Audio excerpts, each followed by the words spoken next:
Welcome, Off-Season After Dark fans. Glad to have you here for episode 10, as we now are in the point where we're hitting our second episode on some conferences. So we're glad to have Drew and Brooks here from State of the Gamecocks to talk about the Jacksonville State Gamecocks and Conference USA. So this may be a confusing one for some of you out there, as typically when I say the Gamecocks, I'm referring to my alma mater, South Carolina, but not the case today.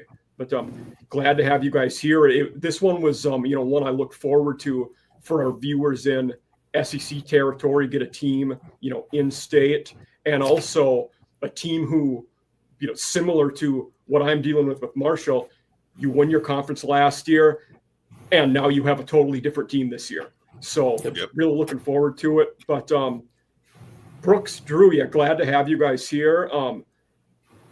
Drew, tell the audience, where they can find you guys at. And, biggest part for us is on Twitter. We're at Jax State SOTG on there. Our podcast stays just on Apple and Spotify and all the major podcast platforms. Find us. We don't upload anything on YouTube, so this is really fun for us to get to do something different for us. We're just Jax State group. So if you're interested in learning more about the university or more about the football team, really, because that's our main thing, then Apple, Spotify, all that places you'll find our podcast. And like I said, go follow us on Twitter. We do multiple posts a day. We do a lot of stuff with Twitter engagement. So go find us over there at Jax State SOTG. We do a lot of fun stuff on Twitter. And hopefully we'll see or hear from a lot of you guys. Definitely. For all of you out there, I'll tag their Jax State SOTG in these posts I have. And Brooks, how long have you guys been doing this? Yeah, we're coming up on our second football season, but we actually hit the year mark back in March, I believe it was.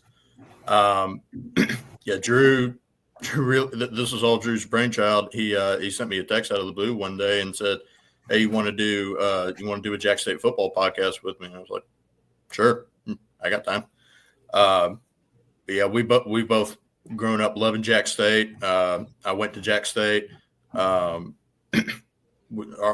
families worked for Jax State, so we've grown up lifelong Gamecocks. And to be able to do this and get to talk about something we love like this on a regular basis, it's been a lot of fun. And like I said, couldn't be more thankful for Drew coming up with this idea. Absolutely. No, kind of a similar story for me with, our SEC After Dark when Stephen Willis asked me to be part of the group after being his guest a few times, and it's just kind of went from there. So I've heard a lot of good things about Jacksonville State. This would have been in 2008, 10-ish, when I was in Louisiana getting my master's. One of my roommates was a Jacksonville State alumni and had been an equipment manager there. So if the 1% chance that JT Taylor is out there listening, shout out to him. So he's a Jacksonville guy.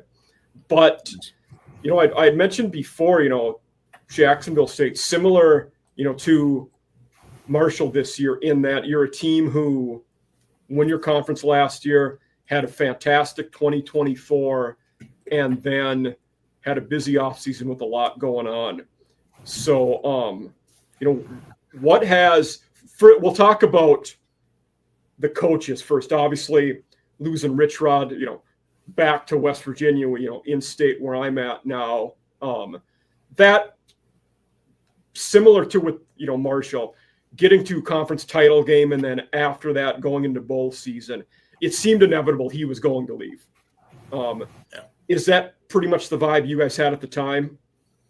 Yeah, we mentioned that maybe almost a year before it happened, maybe a little bit less than that, to where there wasn't vibes or rumors at that time or anything, but we're looking at stuff like West Virginia is struggling under Neil Brown, or struggling for what they want that program to be under Neil Brown. And we're like, man, Rich Rod's over 60 years old. If he were to leave for a job, it would be that one. I don't think he would take the Kansas State job or name another school, right? I think he was happy with where he was at. At least it seems like he was happy where he was at. But we're like, man, the recipe that we don't like is it's kind of happening, to where Neil Brown's probably in his last year, and Rich Rod's got us doing really, really good things, and it was certainly an option. So as we got closer to the end of the year, and then you heard, Neil Brown will be his last year, and then they started interviewing people, and Rich Rod's name kept coming up, and then it got down to like those last 2 or 3 names, and Rich Rod was one of them. We pretty much knew like he was going to go. Hate to lose him. And then Brooks said the same thing, that obviously what he was able to do in 3 years, especially with all he had to deal with moving up from the FCS to the FBS with it, and not really missing a step for the move up. I don't think that there's a lot of coaches who could have done that good of a job. So we would love to have him until he retired, but it wasn't the way that it was going to go. But we'll talk about him as we go. We're so far very happy with Coach Kelly, which we'll get into that stuff later. But like you said, towards the end of the year, even in the conference championship game, me and Brooks are sitting there. It's 4 degrees outside, and we're blowing Western out of the water. We're like, he's so gone. But and it wasn't too much long after. So, and that conference, am I correct? When you guys played in the last game of the regular season, that was on the road. Then the conference title game was in Alabama. Is that right? Yeah, we had already clinched home field advantage, so we'd already clinched the regular season championship. The regular season game meant nothing to you guys. I remember that. Yeah. Correct. Yeah, pretty much. But and then the conference title game was it a 40-point game, something like that? I mean, it was 52-12. Okay, so that's and I guess if I was in your shoes, and maybe I'm wrong, but I feel like when you lose a guy like that to a P4 school, somewhere he was before, it's palatable. You can swallow that. For me, the tough one was losing our coach to the worst team in our own conference. And I'm one of I don't blame him. I blame the AD more than Huff for the way that went down. I mean, if you got a coach winning the conference title, you get that extension across the finish line. They were unable to do that. But so far at Marshall, everybody's very happy with Tony Gibbs, long time, similar to Kelly, I guess. Hadn't been at schools at quite as high profile, but long-time D coordinator at the power level, West Virginia, NC State for a number of years. And one of the things I wanted, for my Marshall-based, our new O coordinator, Rod Smith, and then running backs coach Rod McDowell, both were at Jacksonville State with Rich Rod. What should for the Marshall fan that isn't following X's and O's or doesn't know a lot of that on the field play stuff, Brooks, what should they expect in an offense, that's run by Rod Smith, where he's calling plays? Yeah, if it's anything like when he was here under Rich Rod, and Rod Smith went a lot of places with Rich Rod. Yep. It's going to be a lot of option, but it's going to be more run heavy. I'll be honest, I don't know the kind of running backs that Marshall has, but if you got some halfway decent, big bodies on the offensive line, some speedy running backs, it's going to be like a lot of ground and pound. Like I said, a lot of read option. We were for him to take a guy like Trey Stewart last year, who came in from a Division II school that doesn't even exist anymore. Yeah. And for him to have the season that he did, I think Marshall fans should be very excited. Yeah. And for our running backs, will be 2 power transfer guys coming in.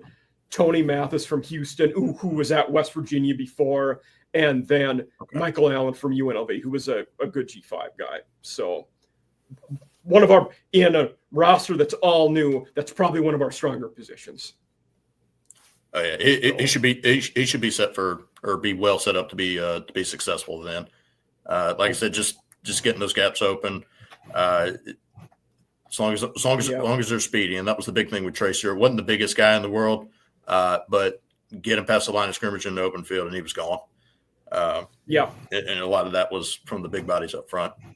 Yeah, and especially like once Rod Smith gets his, and I'm sure he'll have a lot of the personnel this year, but especially next year when he gets more of the personnel that he wants on the offense together. I mean, it's 90% run, 5% pass, and 5% fire drill. because I always kind of quick point tempo. back. I knew that. Yeah. Yeah, I always went back to that game behind me, the bowl game that Jax State got to play in 2023, because there wasn't enough bowl eligible teams, and we were That's 8-4, Brooks, I think, at the end of the year, and we got to go play in that 9-4, counting them because the bowl win was counting the bowl game 9-4, but they ran the ball like 93 times against Louisiana that day. It was. Did you guys go to New Orleans? Did you guys go to New Orleans for the bowl game? Yeah, we were there. Nice. But I remember going back. So I was just going to say, I remember going back and watching the TV broadcast of it, and something they kept they showed it a couple times during our regular season games, but they had a little clock in the corner showing the time in between plays, and it was never more than like 10 seconds, if that. Yeah. So once he gets his program set, it'll be as up tempo as possible, and if it's anything like what he ran with Rich Rod, it'll be much more run heavy. And you could just kind of see, like I said, that example back there, like as the game went on, I mean, they just wore Louisiana out. Yeah, and especially if you're running that much and going that quick, most D lines are not going to be prepared or conditioned to handle that. So it's as the game goes on, you're going to be doing it even more. Yeah. That's him. But yeah, the Charles Kelly hire, I was happy with. Well, in the ratings, he's going to be lower, but that was I did. For my writing with Mike Farrell, I did the coaching ratings for all the G5 conferences, and just by rule, the guys that had never been head coaches before, there's no sample size, so you're putting them lower. But I did like the hire. I mean, he's a guy who, you don't coach at Auburn, Georgia Tech, Florida State, Tennessee, Alabama, Colorado by just being lucky. You got to be really good to coach at all those places. So it is the, mood around, Jacksonville State now happy? Are most people pleased with that hire? Yeah, I'm really happy with it. It's and we'll talk just a minute. I'm going to mention his name. Bill Clark, who coached at Jax State and then at UAB and had great success there for the first time in their program's history. Big Bill Clark fan, big. Yeah, we wanted him back. It didn't go that way, but I am really happy with the coach Kelly. I mean, the recruiting has been already better than we would have expected. Rich Rod's not a huge recruiter. We always talk about Rich Rod plays money ball. Yeah. And does a lot with a little, which is really good. And Coach Kelly, he talked about it at Media Day, his first day in office at Jax State. He had Brooks, 29 scholarship players. 29 on roster, one quarterback and one corner. Everybody else had gone. Half the teams at West Virginia, and there's some guys at other places like Cal and that kind of thing. He had a couple at Marshall. So he had 29 players on scholarship, and they've added 51 players since his first day. And those are players to be eligible this year. And it seems like 3, 4, 5 times a week, and we're kind of on Twitter, and it's someone else that's committed for the 2026 class. Nice. That's a 3-star or better. So the recruiting we're more than happy with. That was the one thing we knew we were getting. Like you said, he hasn't been head coach at a lot of places or anywhere, I guess. So this will be the first time he's a head coach. But we knew we were getting a really high-level recruiter, and his staff, fits that also with Clint Trickett and Rohan Gaines and Coach Williams and those guys like that do the same thing. But my first year here at Marshall, Trickett was our coordinator in 2023. So and then is Rick the O-line coach there? I thought he followed him as well. Yeah, that was the biggest thing when we knew that Rich Rod was leaving. That was the one thing me and Brooks said it'd be great to retain Clint Trickett or Rick Trickett, because he's probably the best in the business, and it's neat that we have him at Jax State. The one position group we don't worry about all year is the offensive line. It's going to be where it needs to be because Coach Trickett knows what he's doing with it. So we were really happy to retain him when Rich Rod left, and then we got his son as the OC, and this will be really cool. So we're happy with what his staff is. Clint's both good coaches, And then Brian William, D coordinator, longtime Maryland guy with Loxley coming over. So another guy with a lot of P4 experience there. And I'll say too, we'll admit, Charles Kelly wasn't one of the first names that we were thinking of when, we start to get the feel that, that was actually going to happen, that Rich Rod was going to leave and go back to West Virginia. The names we kept thinking of were, of course, Bill Clark, like Drew said, maybe trying to pull Skip Holtz over from the Stallions, and even, maybe swapping coaches and Neil Brown coming to Jacksonville. But I think like I said, I think the vibes they're pretty high. I think everyone's pretty excited about Kelly coming back, because he was here once already in the 90s. And then, just from when we went to the J-Day spring game, that was the most people I'd seen at a J-Day game in a long time. So I think everyone's really, really excited to see. Of course, we'll have to see what he puts out on the field, but so far everybody's very pleased and very excited to see what he does. Good. Yeah, I remember when that, the opening came available, and Kelly wasn't a guy I initially had thought of either. I wrote an article on, the candidates for that one, and I remember two of the guys that I thought would be or could be in for it both ended up getting other G5 jobs. Zach Kelly, who got the job at FAU, and then Jerry Mack, who got the job at Kennesaw, who'd been with the Jaguars last year. So both guys had, but in terms of a coordinator, doesn't get much more impressive of a resume than Kelly. So, anything else, for our viewers out there in Alabama, and we have quite a few of them, what should they look for on the field from Jacksonville State next year? As far as the offense goes, it'll be much more balanced. I think that kind of goes without saying. Even Coach Kelly talked about it in the on media day. It'll be, see multiple look, and he kind of said at this day and age, with how much the rules favor the offense, you kind of have to run multiple. But it'll be much more balanced run and pass, and that's going to also kind of depend. A lot of pro style type stuff is what we got out of Trickett before. Yeah, correct, and that'll depend on what we get out of Gavin Wimsatt. I will say, I know we're talking about him in a minute with the rankings and that kind of thing, so I don't want to spend too much time now. But our people around the program really like him. I know his numbers from Kentucky and Rutgers are not great. We read them when he transferred. I liked him too. The list that we'll show later, he was either the Athletic or Athlon. I don't believe he's as poor as they think for a minute. This guy does have some very good tools. Now, he's been super one-sided, but he's been very good at some things we've seen before. Yeah, we know he can run the ball. So, kind of when I say we're going to be more balanced, we may be as balanced as he allows us to be. If he has a lot of football, we're going to throw the football. If, we've got the running back room is really deep with Cam Cook and Andrew Paul and Andre Devine, and you can go down the list after that. But the running back room for Jax State's really deep. So if he's throwing the ball really well, you'll see a lot of passes and you see a lot more 50-50 balance play. But, if we're having a lot of success running the football, you may see it's not going to be like last year where it's 90% run and 10% pass. It'll be still 70-30, but you will see more run. And then there are some other quarterbacks on roster, like we talked about on our show. Cade Cunningham, former Marshall guy. Cade Cunningham could play. Caden Creel could play. We have a true freshman guy that I'm sure will redshirt named Jack Moran that we got to see with Coach Kelly, and Coach Kelly said he really likes Jack Moran, so I'm sure he will redshirt. But Jack's 6'5", 220. He's more of a pocket passer style or kind of guy, so he's going to fit that pro style really well. It's just I don't think we'll see that as much this year. While you still have the getting your program set into place. Is AJ Watkins still with you guys? Because he was a decent recruit, but I wasn't sure if he was still there. He's a defensive back. He has moved to the other side of the football now. Okay. Didn't know that. And the competition around that position group is incredible, by the way. So we had one corner on roster when Kelly got here. We've added, I can't even count. I've lost count of how many defensive backs, corners, or safety we've added since Kelly's been here. The position or the battle for playing. I knew Elston from Auburn was one that came in, and I remember Tyron Taylor, who'd been at Memphis and Colorado before, both big additions for you guys there. Yeah, Trevor Woods from Colorado. Yep. Someone that we'll talk about. We really think he'll be good at defensive. Go ahead. There was a guy, Eastern Michigan. There was a guy you guys got from EMU that I thought was. Jenkins.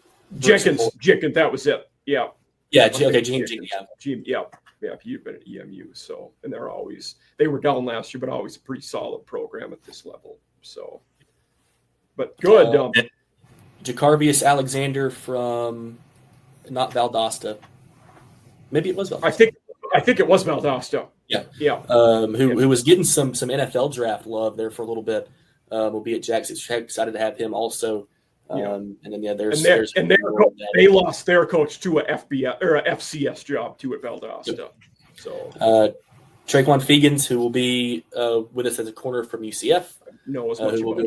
He's a guy I've heard of. I don't know as much about him.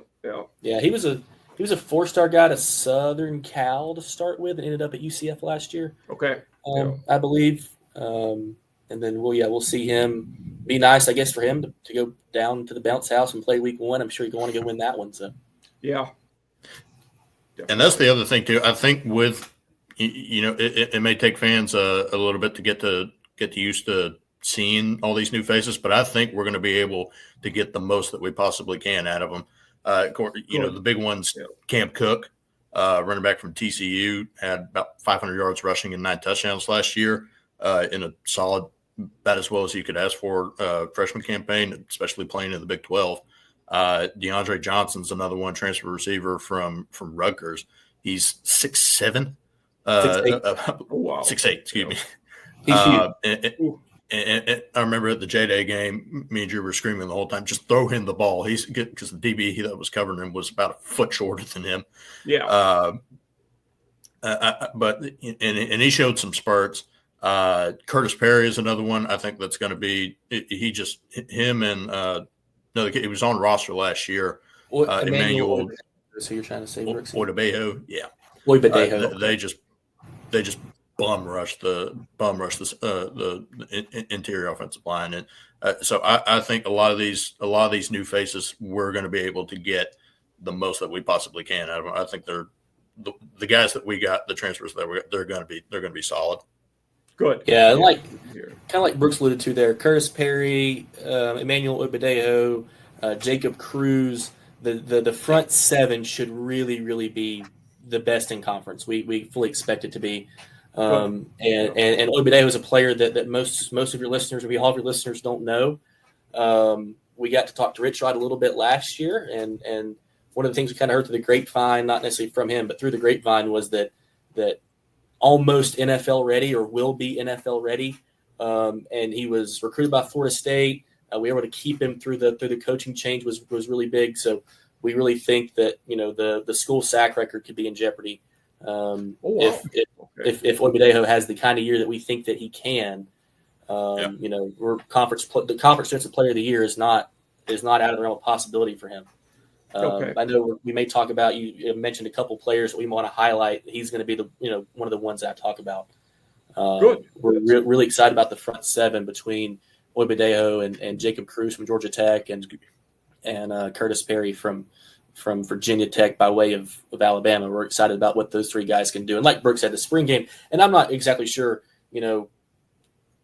first string, second, who they were playing as far as the offensive line goes for that spring game. But I mean, they were in the backfield every single snap. So I mean, they weren't rushing against nobody. So either way, it was impressive to see.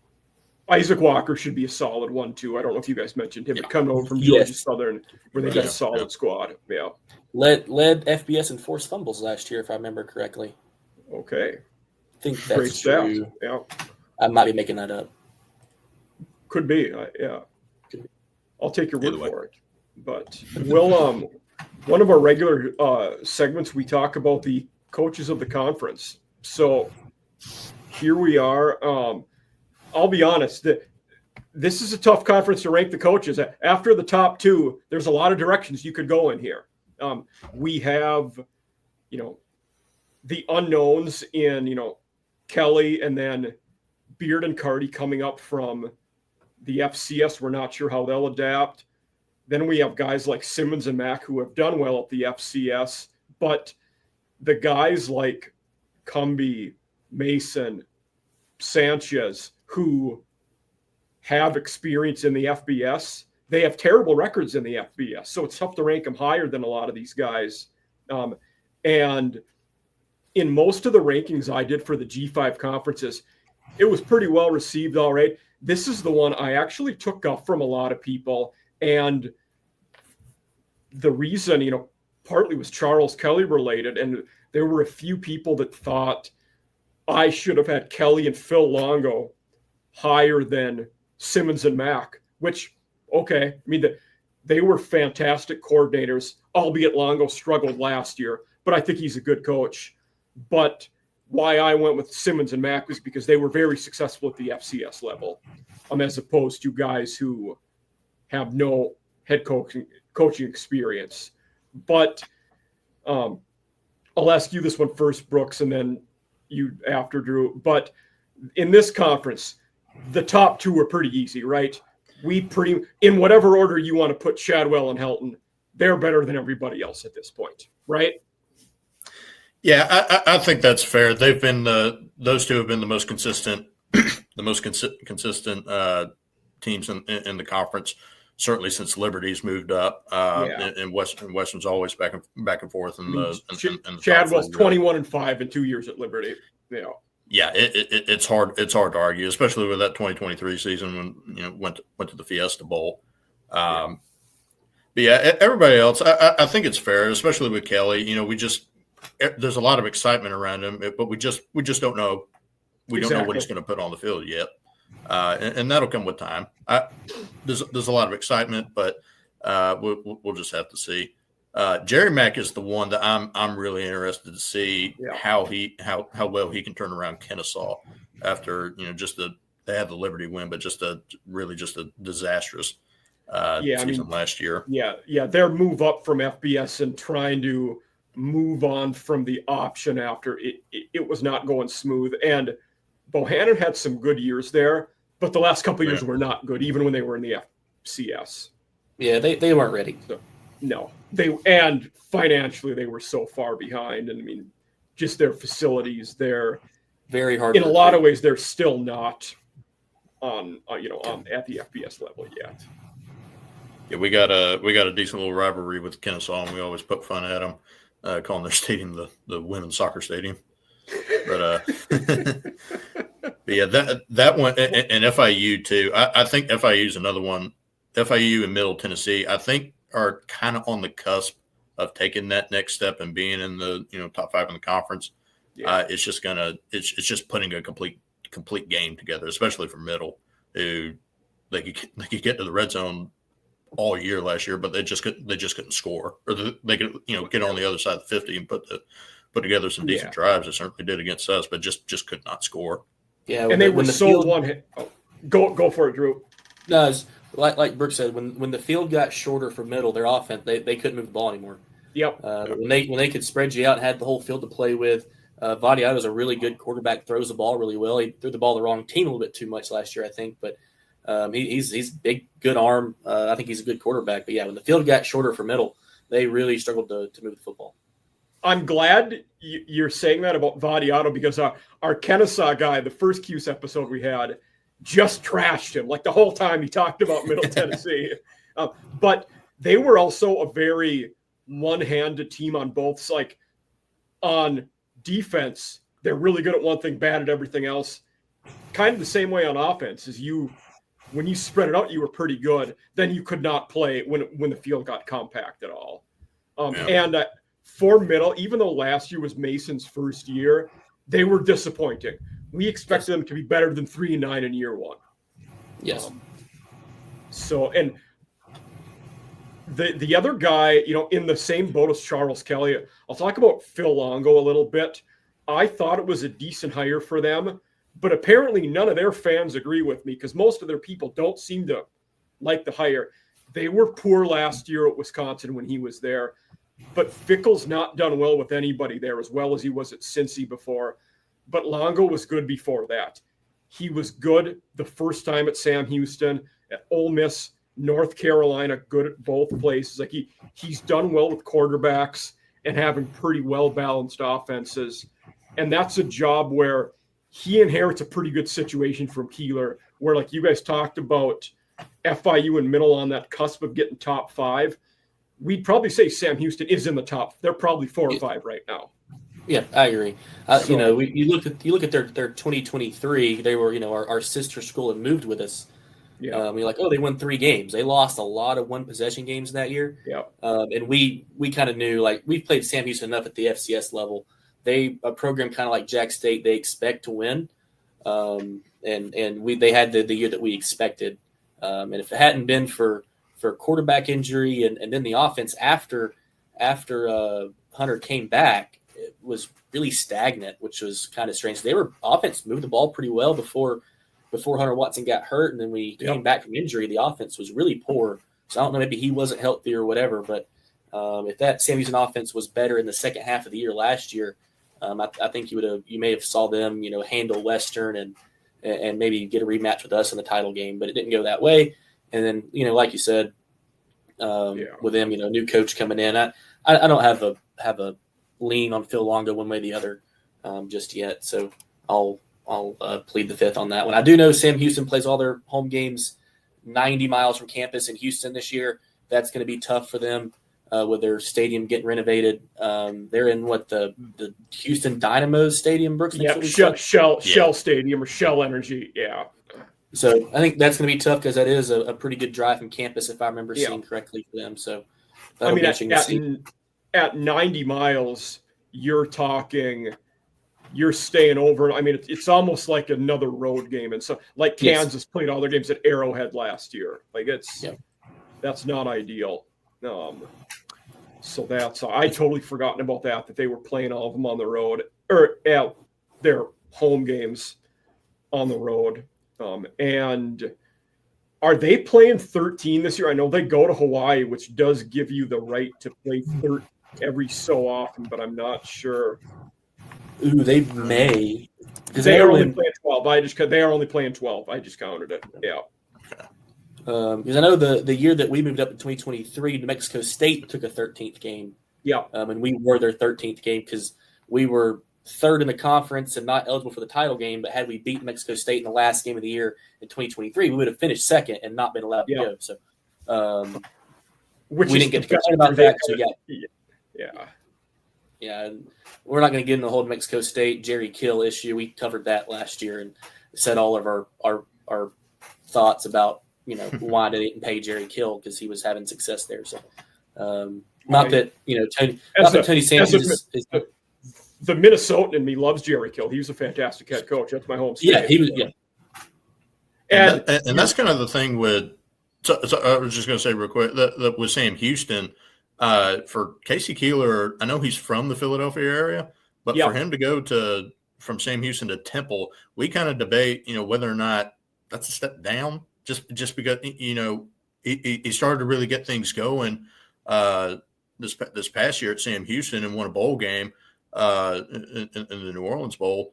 But to go, there was a lot going, with the stadium and everything, but. I thought that was very surprising for him to. He won a national championship at Sam Houston, and then to go to Temple and essentially start all over from at not a very good football program. I know Jeff Collins had some success, and I do think they're a sleeping giant. I do think to some extent they're a sleeping giant in the G5 level because you had not only them but Jeff Collins did well, Matt Rule did well, and then before them Steve Dazio and Al Golden both did well enough there to get bigger jobs. It's just that Stan Drayton was so awful the last 3 years there that you're really I think part of it similar to with Tim Albin at Ohio took the Charlotte job. You must see something in that G5 school in a major city that there's something there that it also probably takes a decent ego and enough self-conviction that I'm the guy that can get us winning here, which they both done. So he should be able to recruit Philadelphia without an issue.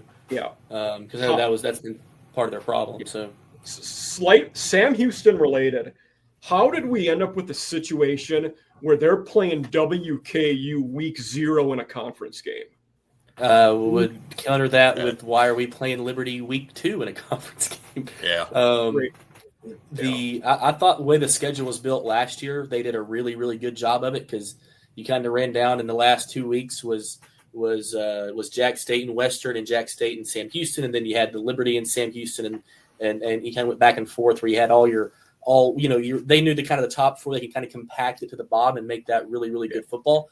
They seem to go the other way this year and spread it way out. Maybe they're not as the powers that be are not as confident in who's going to be where at the end of the year. We still get Western at the last game of the year. We really like having that there. But yeah, the Sam Houston and Liberty week 0 matchup and the Jax State and Liberty week 2 were as clueless as you are, I think. It also could have been the rest of the conference and the teams near the bottom. They wouldn't want that because you're getting no buzz around your games at the end of the year. Nobody's watched on TV. You're going to get less butts in the seats. Maybe they didn't want it to be that way anymore. So yeah, and that was the thing last year was the conference was pretty much decided in those last 2 weeks. Yep. With us, Liberty, Western, and Sam Houston. You know, we all season we kept pointing towards those last 2 weeks, and now it's swapping it up a little bit. I'd certainly be a lot more nervous than I am right now about playing Liberty. If we were in Sam Houston's shoes and having to play Western, the conference runner up in week 0, at least we get of course not playing week 0, but we're playing week 1 against UCF to kind of figure things out and get the chemistry up pretty quick, and then go to that and then play that Liberty game. But I wouldn't want to be Sam Houston or Western fans right now. No, slight off top, but interesting game for you guys is going to be going to Southern Miss because I think they're going to be pretty salty this year. They're going to be a lot better. But yes, that will not. Go ahead. No. Say what you were going to say about that one. I was going to go in a different one. That's we've talked about on ours too for our fans, kind of aware now, but that's not going to be the same Southern Miss team as what we saw in Jacksonville last year, where Tate Rodemaker threw the ball to us 3 times and was our player of the game. This is going to be a different kind of Southern Miss team with Coach Huff and half or maybe a little less. 20 plus Marshall players that won their conference last year. That'll be playing in the black and gold. Yeah, absolutely. Yeah. And then, looking at the CUSA head coaching, and we have, Carty and Beard are kind of in a league of their own of where you guys and Sam Houston were a couple of years ago, though we knew more about Rich Rod and Casey Keeler. They were both dudes who'd won a lot of games. We don't know much about these 2 guys coming up because they've only been head coaches at the schools they're at. Carty's a Delaware guy, been there forever. Beard actually is a Western Kentucky guy, but they've both won games at their jobs. They're at smaller sample size, but Carty has a good record. They were tough for me to rank here. Sonny Cumbie at 6 is one. You could probably rank him lower if you wanted to. He was all right as an interim, at Tech the year before, but he's 11-26 at La Tech. He was at Texas Tech, as the interim, but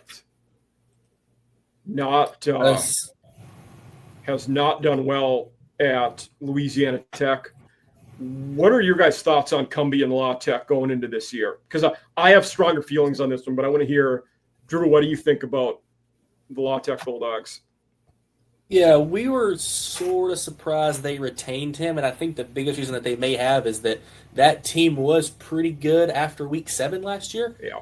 At least the defense was really good. The only defense in the conference that slowed us down at all. I know we still scored 30-plus or 40-plus points, but we struggled to run the ball against Louisiana Tech, and we should have lost that game. The Hail Mary at the end, and you got to go to overtime and win it that way. But we were kind of surprised they retained him because that's a program that's been successful in years past. Yeah. It's a program that you can win at with the right pieces in place.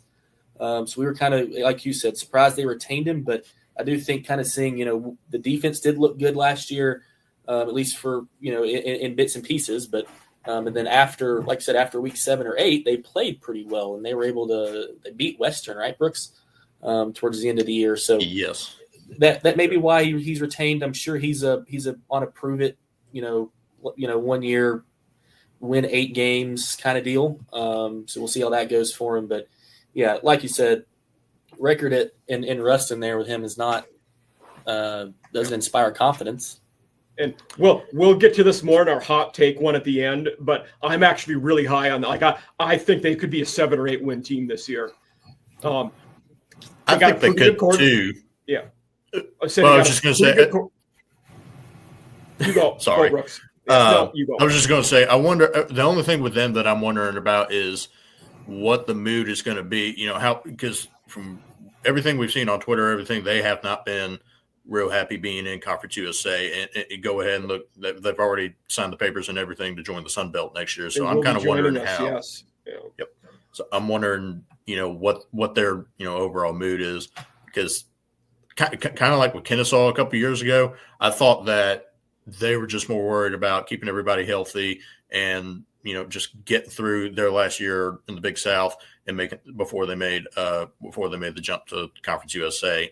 And you could tell that in some of their games they were just unmotivated. So I'm kind of wondering what that vibe's going to be like.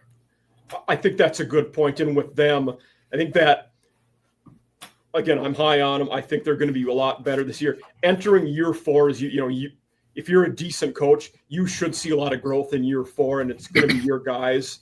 But to your point about them going to the Sun Belt next year, that could hurt him in a sense of, if they struggle, that could be the tipping point of, we didn't know if he was the guy. He sure as hell might not be the guy if we're moving to a different conference. So I think that's another thing that could tip the scales one way or another if things aren't going well. Yeah, so, and maybe they knew something before everybody else did about having a decent shot of getting into the Sun Belt this past year, and didn't want to make a coaching change with just 1 year left in the Conference USA. So that could be part of it too. But yeah, like you said, Sonny Cumbie, like the record's not where it should be, but like you said, the pieces are in place that they could be a like a 7 or 8 win team this year. Yeah, another team that went 3-9 last year. We talked about middle a little bit before. UTEP they've been pretty uninspiring for a long time now. With Dimmel, they had a year, so they were okay. But Hiram Walden, they 3-9 Walden's first year, but there does seem to be some I think the UTEP people, there is some buzz and positivity and hope anyway. Like they're thinking maybe it's him bringing Malachi Nelson in, but it seems like the mood is not as bad around UTEP as it could be in a place that's been that bad for that long. Do you guys think that's right? Yeah, I think that the fan base there in El Paso likes Scotty Walden. Yeah. Like I said, I don't know just a ton about him beyond kind of what we've covered for Jax State stuff, but he seems to be very popular as far as what they think he could build the program into. Like I said, Malachi Nelson coming in, who's a former, you could almost call super recruit to Southern Cal. Yeah. And then, I'm not sold he's going to be the guy. Locklear didn't have a bad year last year, considering the fact that he didn't have a lot of help around him. So they still could go with Locklear at quarterback, but Nelson's the more likely option, I think, there for UTEP. But yeah, 3-9 last year. I think they do expect Walden to kind of turn that program around and take it to some, you could almost say, places they've never been before. Like you said, they've been bad for a really long time. And other than playing in for me, the prettiest stadium in the country, in the Sun Bowl, I hard to recruit down there. Maybe I just don't know enough to talk as much as I'd like to. Yeah, I will say one thing Walden related for my Marshall fans out here. My next episode, I'm kind of going off script a little bit, but Walden was at Austin P in the FCS before UTEP. Marshall hired their athletic director yesterday to be our new AD at Marshall. So the guy that hired Walden at that level for his first head job will be the new AD here at Marshall. So, but yeah, it's go for it. I was just going to say the biggest thing with UTEP for me is with Malachi Nelson is how much of a leash they have on the quarterback's name. That slipped in my mind. Yeah. Locklear. Locklear is first 2 picks he throws. Is he going to pull the trigger on Malachi Nelson and throw him in there? Because the guy, he was recruited highly for a reason, and he's going to see the field at some point. It's just I wonder how soon it's going to be. Yeah, and Locklear was with Walden at Austin P before that, so they have history. That's right. They're going to be on the same page as each other. So, but they're a team who I have zero connection to UTEP, but I want them to be better. Like, I feel like being where they are, part of it might be the stadium, but I feel like it would be good for the conference if they're competitive. Not really based on anything, just feelings. But, we talked about the Sam Hughes. Go for it, Drew. No, the conference is missing a fifth team you can rely on year in and year out. I think you've Liberty, Western, Jax State, and we think Sam Houston can retain where they've been under Phil Longo. You could say the same about us with Charles Kelly, but you kind of are missing a fifth team to go compete. I think it'll be Delaware, maybe not this year, but I think that program can win. They've been kind of like JSU. They were good at the FCS level for a long time. Same with Sam Houston. I know that the jump from the FCS level to FBS level is not as easy as maybe Jax State or James Madison or Sam Houston year 2 made it look. Georgia Southern made the jump look. Coastal Carolina, I can kind of go on, but Liberty, Liberty's a different scenario, but they did it well. Liberty being the Yankees of our conference is a little bit different. I think Delaware could make that jump kind of that way. I don't think quite the same about Missouri State, but Ryan Carty, like Delaware had the stat of the year for me last year. They had 3 quarterbacks. They had to play all 3 last year due to injury, and combined they were 31 touchdowns and 3 picks. That's well coached. Yeah. It's incredible. That says really good things about your coaching. Really good things, I think. So I do think that Delaware is going to be kind of that fifth team that moves up. Like I said, it could be UTEP, could be middle if Derek Mason gets the defense in order down there. Could be FIU. Kejuan Jenkins is a great quarterback. Going to be interesting to see what Willie Simmons gets out of the rest of that group. And then lastly, before I'll ramble, but like I said, Jamie Chadwell, probably number 1 in the conference. That team's got to fix the leadership issues from last year. They were supposed to be better. They go to Fiesta Bowl. They're supposed to have a better year than they did that, in the Fiesta Bowl year. And it just seemed like they had no leadership. Like they would play 3 quarters and just go through the motions and turn it on in the fourth quarter and win. And, it worked for a lot of weeks. And then you kind of get to Kennesaw and they had issues. And obviously Jax State handled them pretty easily. But the Liberty and the leadership issues, I do worry about with Chadwell. I know maybe Salter played a role in that. I don't really know. Yes. It's tough to say 8-4 was a letdown and disappointment, but it was for them last year. And absolutely, they assumed they would be a double-digit win team going into the season. And when you're putting in doing that. Yeah, when you're putting in as much money as Liberty puts into that program compared to the rest of the conference, you don't think that they expect to win the conference every year. They expect to go 8-0, 9-0 in conference and not have any issues with the amount of, with the resources that program has compared to the other 9 teams. So that's got to be part of it too. But like I said, Chadwell, X's and O's go, great coach. But I think you got to fix the leadership side of the house there for Liberty was what kind of gave in last year because they had to be the most talented team in conference. I know Jax State was very well coached last year with Rich Rod doing what they do. They did very well. But the athletes Liberty's got, they expect to win every single year. Agreed. Moving on to, I'm going to kind of go to the bottom of that list here. Tony Sanchez. I have strong feelings that he's probably the last. If I was making all 136, he would almost certainly be last. I do not think he is a good head coach. He was poor when he was at UNLV, which now looks even worse after Barry Odom had 2 successful seasons there. Granted, another guy lost games there, but Sanchez took over a good situation. The best that school's ever been was with Jerry Kill.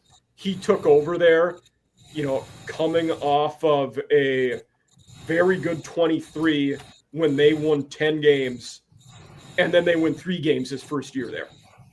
They were not good. 3-9 last year. It will be very tough. I don't know that anyone could convince me he is a good coach at the FBS level at this point.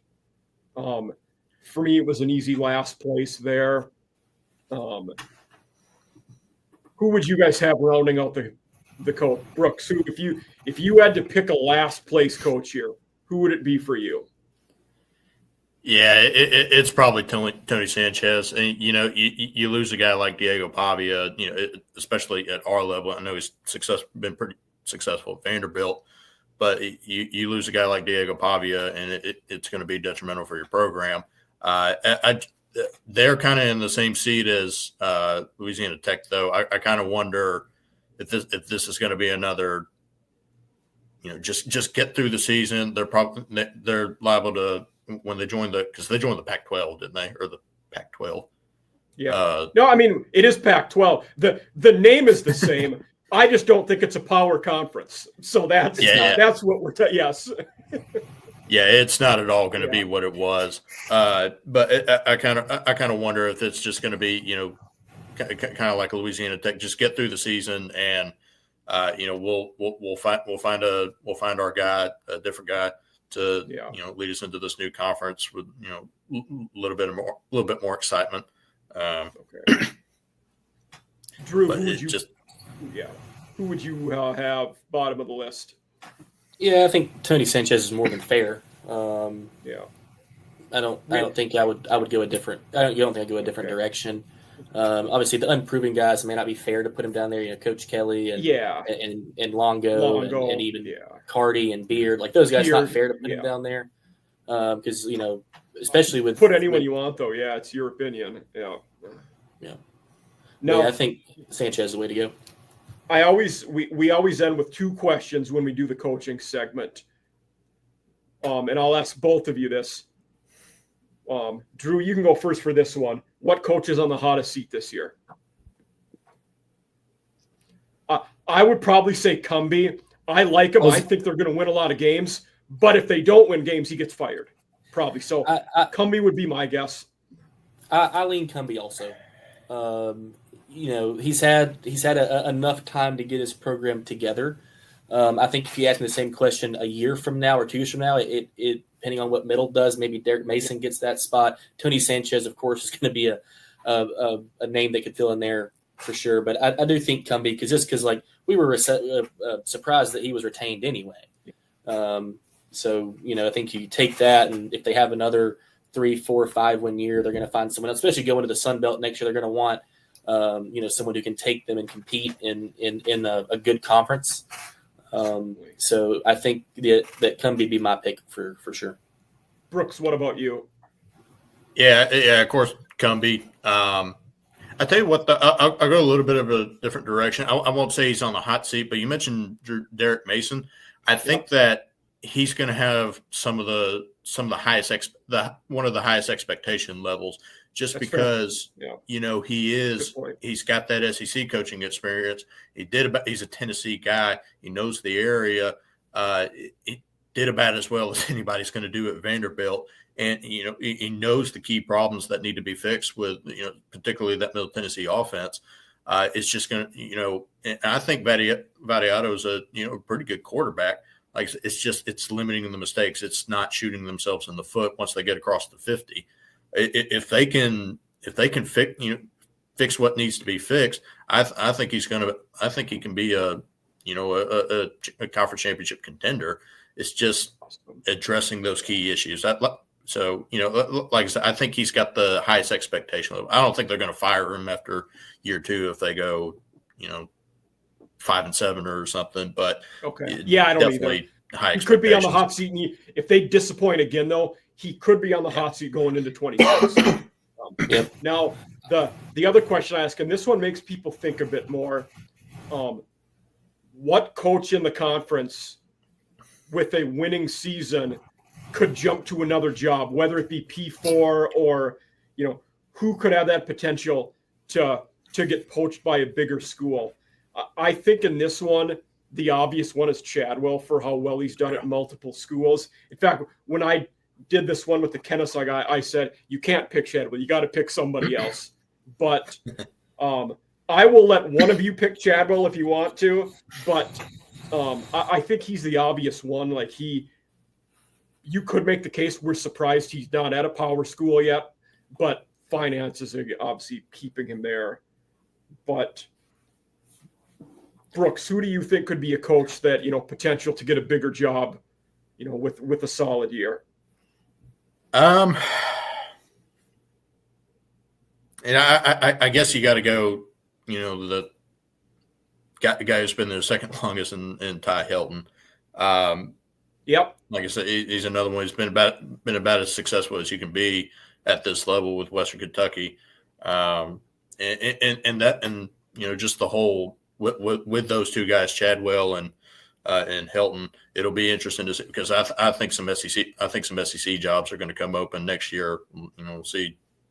We could see Billy Napier go. We could see Mark Stoops go. Sam depending Pittman's on getting what up LSU there. does. Yeah, definitely Sam Pittman. If Brian Kelly has another disappointing year, especially with a guy like Garrett Nussmeier, I know he's got a big buyout, but that could be pocket change for LSU. So, I think Chadwell's got the most likely odds to make a jump to the SEC, but that's kind of what I'm looking at. I think that's a great point. Yeah. Drew, what are your thoughts on that one? Well, Brooks took mine, so I'll go in a different direction. All right. If I'm not going to pick Chadwell, which would be my first pick, look at everybody else. If Coach Carty wins 10 games at Delaware next year, or 11 games the year after that, there's a lot of Northeast schools looking for someone that can sit there and figure out how to win. Syracuse, Rutgers. I mean, you can name a lot of schools up there that are struggling. So I think Delaware has the tools to be good in this conference. Like I said, I think they're really well coached. And if Delaware makes the move like Jax State did and does it with ease and is competitive year one, I think you kind of see the same situation for them. And I think the geography plays a big role there. He's not far from Pittsburgh, where Narduzzi's getting close to retirement age, and B, close to Maryland, and Mike Lockley's not that good of a coach and could get fired. Yep. So both of those two would be jobs on the table that are not too far away. And Virginia Tech's also not that far away, and it's not looking great for Pry either. I did say Rutgers. I think they've got their guy that they like, so I'll retract that one. Desciano, I like him a lot, even though he won enough games there the first go around to get an NFL job. They've struggled now, but it seems like they love him, and I would love him too. Not winning games there doesn't mean he's terrible, but that's. I hate to use the old adage, it's a tough place to win. Rutgers is a tough place to win. Yeah, and the Big Ten too. Yeah. We'll move on. We're taking a little more time than usual, so please, if you guys have other engagements, let me know. But this is the CUSA quarterback rankings. This is from The Athletic, and the ranking in parentheses is what they rank the guys overall in the whole country. So I made the put with Maverick McIver coming from an FCS school, rated at number 1. He's not rated at number 1 in 65. It's the system they're ranking at that point. The guys that did this probably have never watched him throw a snap. It's, he's a Western Kentucky quarterback. I got to rank this guy high because he has the job. It's not necessarily wrong. The system is great for QBs, but it's the system they're ranking that high and not Maverick McIver, basically, is my thought. Yeah. And Vadiato, number 2 here. Do you guys, the top 3 with McIver, Vadiato, Jenkins, do you guys concur with those top 3? It's probably tough not to. You had mentioned, go for it, Drew. Yeah, I concur that they're probably top 3. I don't love the order. Okay. I think Keewan Jenkins is the best quarterback in the conference. I hope Gavin Wimsatt can be that good. He's very unproven. We'll get to him in a little bit. This is not a Jax State show, so I get sidetracked. But, no, I encourage you to talk as much about your school as you want to. So, but we talked about last year. We got FIU late in the year at home. It was like as trap game as it could be. I know their record wasn't great. They got blown out by Monmouth, which was crazy, or beat by Monmouth, which was great. Threw a lot of games away. It's kind of what I'm getting at there with FIU. But Kewan Jenkins played as good of a 4 quarters of football against Jax State as I've seen anyone in this conference play. And I think he's the best quarterback in the conference. And then Vadiato's had really good games. You can't argue with what McIver did at Abilene Christian last year, I believe. Christian. Yeah. So I think those 3 are fair. Interesting, Ethan Basco there at 5. Jax State got him week 1 last year when he was at Coastal. We'll give one thing he has going for him is that obviously Chadwell knows him and he picked him for a reason, to follow him. So. Yep, and Jax State made him like an NFL player last year because that week 1 Jax State team and the week 3, 4 Jax were different teams altogether. They just weren't ready to play week 1. So kind of what, we made Basco look really good week 1 last year, and he can certainly do that for you. But yeah, for me, I think it's Kewan Jenkins 1, and then, we kind of see what McIver looks like against different competition, and I like Vadiato there too. I think Kewan Jenkins is certainly the more talented quarterback, and to me, because he can run and throw the ball. He lost one of his key receivers this year. Rivers was his last name. Rivers is at Georgia Tech now. Yes, that's right. But you look at Vadiato, and his numbers kind of speak for I keep on saying that. Keep on about how they could cross the 50 and they can move the ball down the field. They just couldn't score. And his numbers kind of back that up. 3,092 yards thrown through the air, but only 16 touchdowns. That's why it's certainly against us. Kewan Jenkins could at least finish some drives. I'd certainly give him the edge over Vadiato. I don't. In fact, Rivers and then Dean Patterson, both of their 1 and 2 receivers are, I believe, at Georgia Tech. Now, I know Rivers is. I think Patterson also is at Georgia Tech, but he's definitely P4 now. Jacob Clark is an interesting one at 4 here. I know a lot of people I know who are in the industry, as professionals. Some of them are very high on Clark. It's interesting. Clark and then his backup, Drew Viato, both former Minnesota Gopher quarterbacks on that roster. And Clark, he looks the part. He is a big guy with a big arm. So we'll see, how Clark does there. I talked about, La Tech, and I'm higher on them.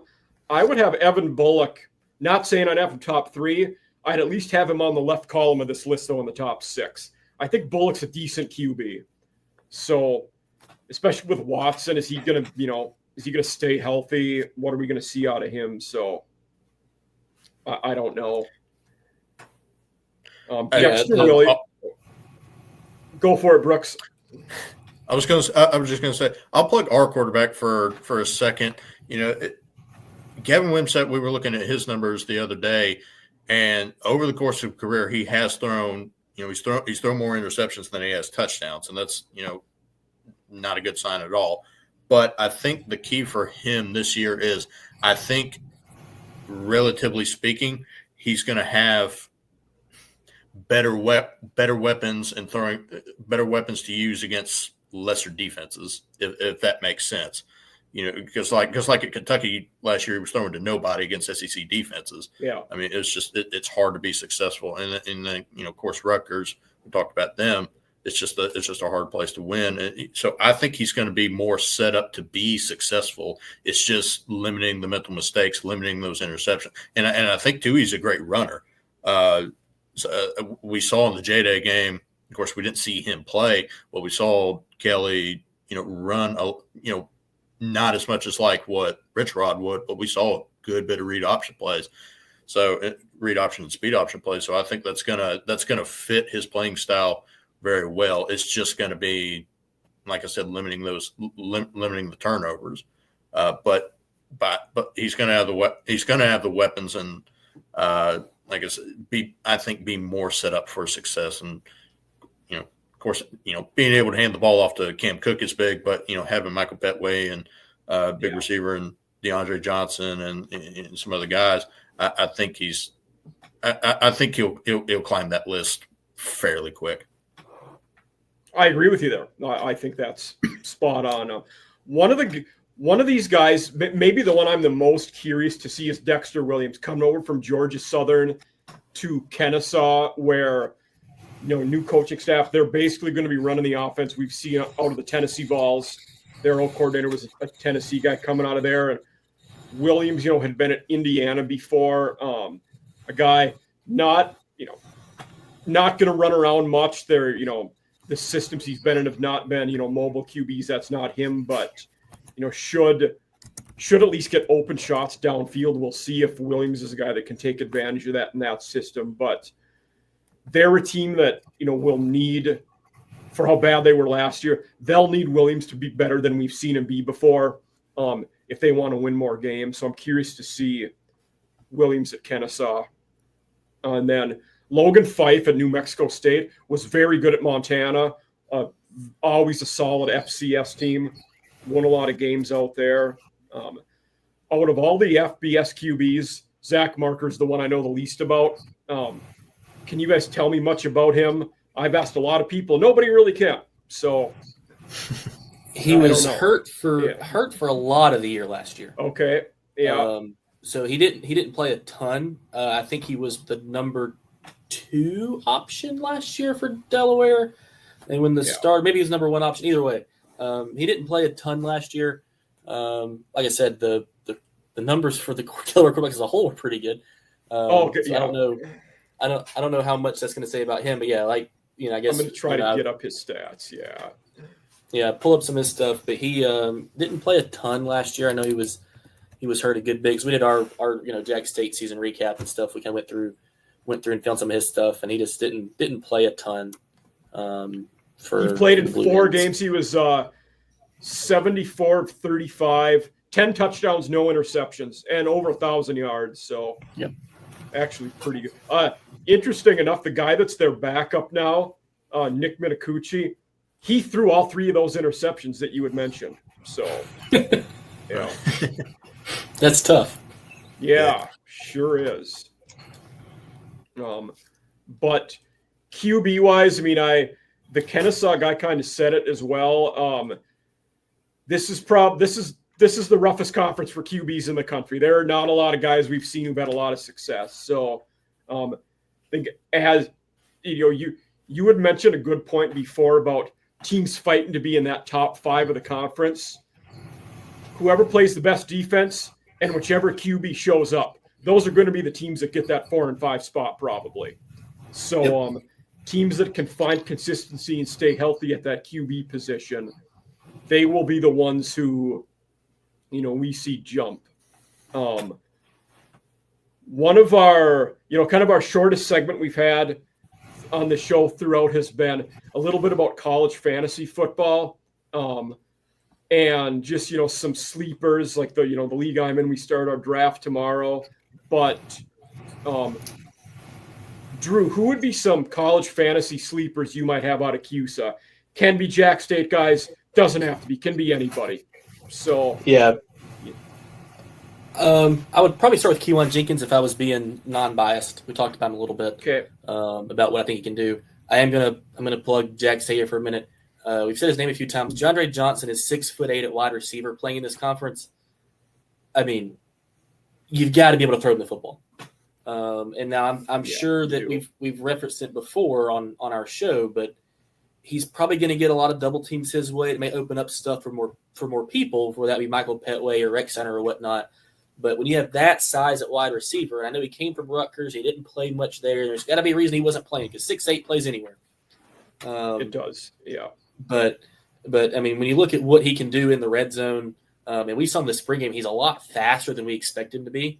He takes these big, long lumberjack strides, like he covers 5 yards at a time. It's crazy. What he could do in that offense if Wimsatt can get him the football and he can get open. If you're asking me, a Jax State fantasy guy at wide receiver, I would lean that way. And then to be, unbiased and fair, looking for a quarterback, I think Kewan Jenkins can have a good year. Like I said, his receivers departed, and that's going to be a big step for him is to find someone else to kind of lean on in the passing game. But he looked really good last year against Jax State in a few times. I kind of like what he could be able to do, especially with a new coach that can utilize the offense a bit differently. Nice. Brooks, who were some fantasy sleepers, guys to look at out of the conference for you? Yeah, I think, and they've got him at number one quarterback, and I think he's probably going to stay there. Maverick McIver, if he can do, just half of what he did at Abilene, I think he's going to be a really solid quarterback, and I think he's going to have better weapons. He's going to be better weapons, better coaching, better offensive line. I think he's just going to be in a much better situation as long as they give him time. He'll blow up and down the field. From Jax State, though, I do want to plug. I think somebody I think that's going to be really good that I've talked about a few times is running back Justice Savage. He redshirted last year, and we finally got to. He was a 3-star recruit from Fairburn, Georgia, and I remember I got a buddy that works in recruiting, and as soon as he committed, he texted me and said, "Hey, y'all just got a stud." Nice. He's a stout running back. I think you ain't gonna tackle him with one guy. He looked really, really good at the J-Day game. The only thing is him and Andrew Paul are going to be in a funky situation to where I think they're both good running backs, but they're going to be behind Cam Cook, who 95% sure is going to be RB1. But I think Justice Savage. I think if he can get consistent carries, he's the type of guy that can go. As long as he can get past the line of scrimmage, he can get 7, 8, 9 yards pop. I think he reminds me of a Nick Chubb type running back. He's not real tall, but he's well built, low center of gravity, and once he can get, like I said, once he gets past the line of scrimmage, it's off to the races from there. And you better have more than one guy to tackle him because he's strong. Yeah, when I did this episode, the first CUSA one, Cam Cook was actually my fantasy sleeper, for the conference, but I think could be pretty good with you guys.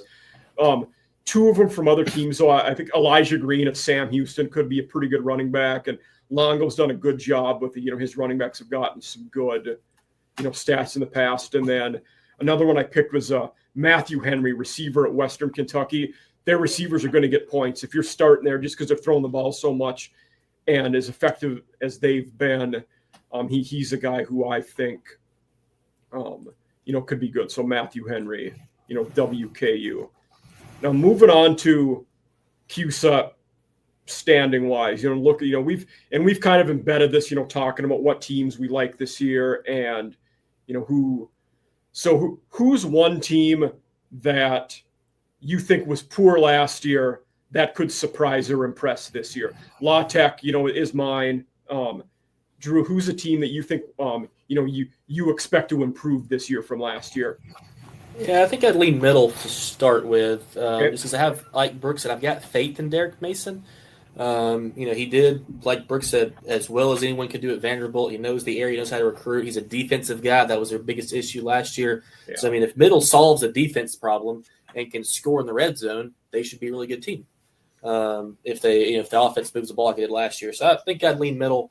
If Derek Mason can solve the defensive woes they had last year, I think there's a team they could go from 3-4 wins to 8 or 9 under the best scenario. Okay. Brooks, what about you? I'd probably go FIU. They're another one. If they can fix the small thing, win the games that they're supposed to, and just improve slightly on defense.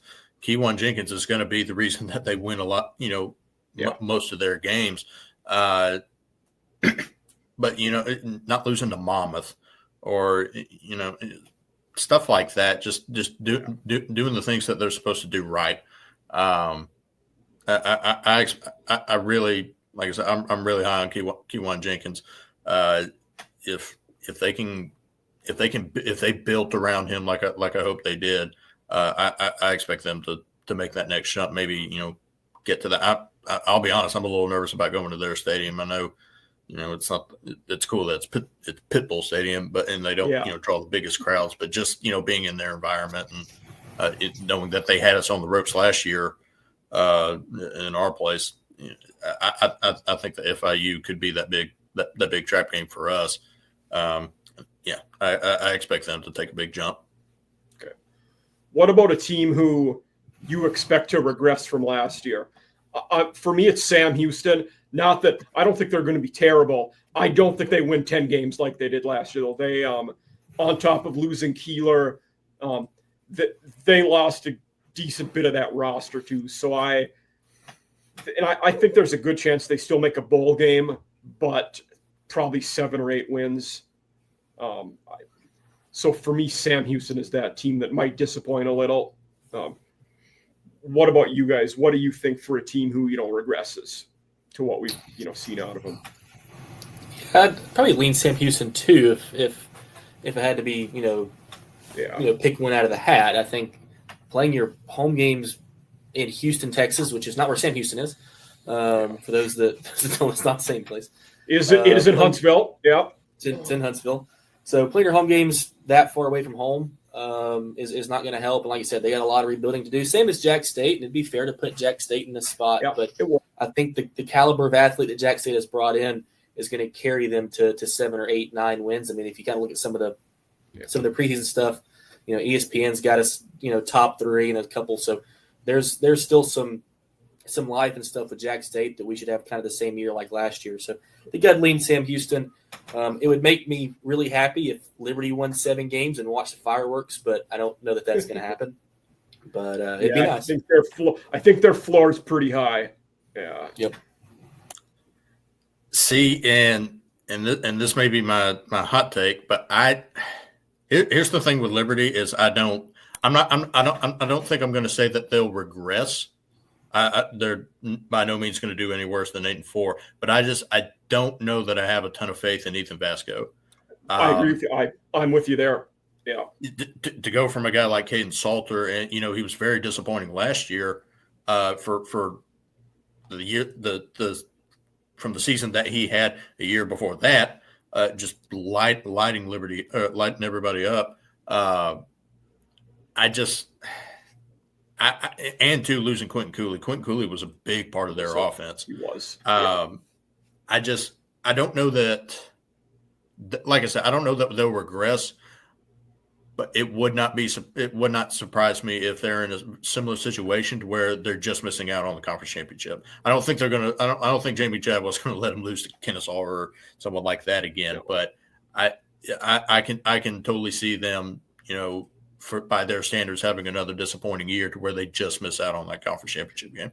And I think that's a great point, because if they miss out on the conference title game, that's a disappointment in their eyes, because they'll expect it. But yeah, Vasco, he was 14 touchdowns, 8 interceptions last year at Coastal. He did run for 5 TDs, so he's effective on the ground, but has not thrown the ball well. The final, team one we always do is, what 2 teams do you project to be in the conference title game? I did this. Okay. Mike, if you want to go first, you can. I did not pick. So I did, obviously, in the other CUSA episode. I'm sticking with my 2. I did Liberty, Western Kentucky were my choice. Yeah. And I also think one thing that's kind of embedded there, which helps those 2, is that they don't play each other in the regular season. So that's a good team you're not taking a loss from in the regular season, by not playing each other. So that's a benefit to them. So Liberty, WKU is the 2 I'm going with. Yeah, I mean, I think me and Brooks will both take Jax State in one of our slots. So we wouldn't make a lot of friends if we didn't, I don't think. So we'll take Jax State in one. And if I can pick Western and Liberty and be really boring, I'll take Middle. I mean, there's a world where Derek Mason gets that team turned around and they're really good. I know that we get Middle for the regular season also, but I mean, if I was going to pick a fun team and be a little bit different, I'll take Jax State and Middle. I think that would surprise a lot of people, and I think there's a world where that happens. And Middle doesn't play Liberty, so that is a benefit to them too. And looking at fun week 3 or 4, Marshall goes to Middle, so that's a fun non-con game I'm looking forward to.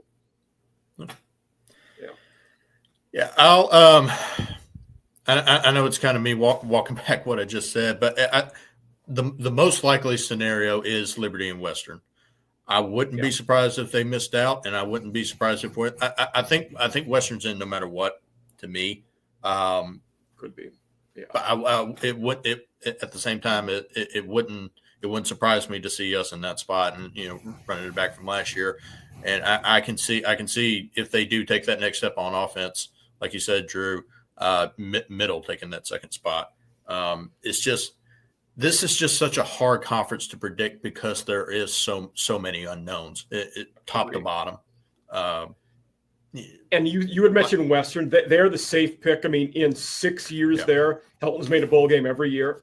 I mean, they're an incredibly high floor team. So yeah. So what? Moving on now. We kind of have that hot take. Bold, unpopular, or even under the radar one. But I'll start. For me, I think we know what mine is. I kind of alluded to it, but I think it's that La Tech wins 7 or 8 games this year is mine. I think they're a lot better and improved. For this one, whoever wants to go first can, but what's your take for the audience that, you're going to throw out here? I'll stick to my guns. I'll stick to my guns on it. I think Liberty misses out on the conference championship for a second year. Okay. I think we, like I said, there is just so much unknown, but I think there's so much upside for a lot of these schools like us, like Middle, like FIU, like I don't think La Tech's going to make the conference championship game. No. And then, I think Western Kentucky's a shoe-in no matter what. I don't have – I have faith in Jamie Chadwell to get the most out of those guys that he can, but I just don't have a ton of faith in Ethan Basco to be the quarterback that, near the quarterback that Caden Salter was. So I'm going to stick with that. I like it. Yeah. Drew, what's yours? I'll take the really boring homer pick and just say that Jax State doesn't skip a beat and kicks butt and takes names again. I think the talent that Coach Kelly's brought in, there's still a lot that has to go right for JSU, especially the biggest thing's the quarterback position. We mentioned that already. But I think, with Coach Trickett on the offensive line, you don't worry much about it. And Coach Kelly being a defensive guy and seeing what all he's brought in defensively, I think that there's a Jax State should be, in my opinion, the best unit in the conference next year, if not really close to the top for what their defense can do, especially that front seven. So if you get really good quarterback play, I don't see a reason this team doesn't go do the same thing we did last year and rinse and repeat. Now, like I said, there's a lot that's got to go right with the quarterback and get everybody in and mesh. And we don't have the 3 games like we had last year to get everything figured out to start conference play. We get Liberty week 2. Yeah. So, the horrible football team that Jax State was week 1 through 3 last year, that can't happen again. And that makes it really tough on, a brand new staff and a brand new team. Jax State is dead last in returning production this year. And that's across the country. So of all the production they had last year, they are dead last in returning those pieces. So it's not an easy road for JSU. I think that's what makes it a hot take. But, I think with what Coach Kelly's brought in, if he gets his pieces in order and it works the way he wants to, I think this team could still win 9, 10, 11 games. Awesome. No, thank you. So, again, audience, we have Drew and Brooks here. They're from State of the Gamecocks. You can find them at Jax State, SOTG. I'll link, all of their, their Twitter stuff and where you can find them. And they're pretty active on there. They have a lot of good content. I've been following them for a couple months now. But both of you guys, want to thank you for being on here. We had a fantastic episode learning about a team that was very good last year, who's going to look different this year. And Conference USA, which I think is the conference that most of our viewers probably hear the least about. So thank you guys. Drew, Brooks, glad to have you here. Greatly appreciate it. And have a great night, everybody. Thank you. Thank you. We appreciate it.